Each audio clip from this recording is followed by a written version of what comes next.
केज पोलिसांकडून वृद्ध महिलेवर दडपशाही. शिवसेना जिल्हाप्रमुख सचिन मुळूक यांच्याकडून व्हिडिओ पोस्ट. कुटुंबावर दडपशाही करत असतील तर शिवसेना त्यांच्या पाठीशी आहे, तर महिलांवरच पोलिसांकडून शासकीय कामात अडथळा आणल्याप्रकरणी गुन्हा दाखल.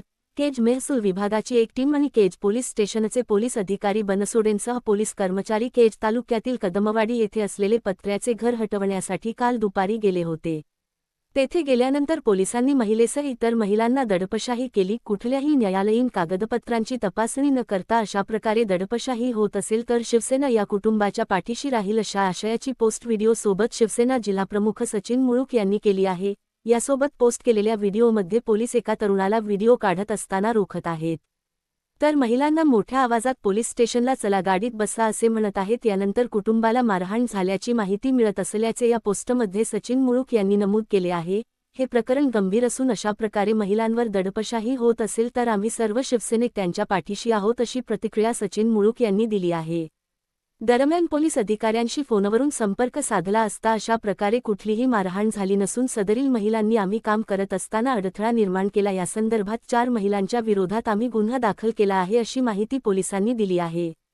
कुठल्याही प्रकारे चुकीचे व्हिडिओ किंवा पोस्ट व्हायरल केल्या जात असतील, चुकीच्या बातम्या फिरवल्या जात असतील तर आम्ही गुन्हे दाखल करू असाही इशारा फोनवरून बोलताना पोलीस अधिकारी बनसोडे यांनी दिला आहे.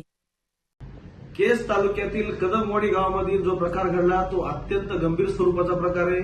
सन्माननीय न्यायालयाने 2020लाच त्या जमिनीचा खरेदी विक्री करण्यासंदर्भातला स्थगिती आदेश पारित केलेला असताना 2023ला त्या जमिनीची खरेदी विक्री बोगस पद्धतीनं झाली आणि आज 2025 पर्यंत स्थगिती आदेश कायम असताना आणि कुठलाही कोर्टाचा किंवा सन्माननीय कलेक्टर साहेबांचा कुठलाही आदेश नसताना त्या ठिकाणी पोलीस आणि महसूलच्या कर्मचाऱ्यांनी जाऊन जी दाब दडप त्या ठिकाणी त्या वृद्ध महिलेला केली ती अत्यंत निंदनीय प्रकार आहे, गंभीर प्रकार आहे.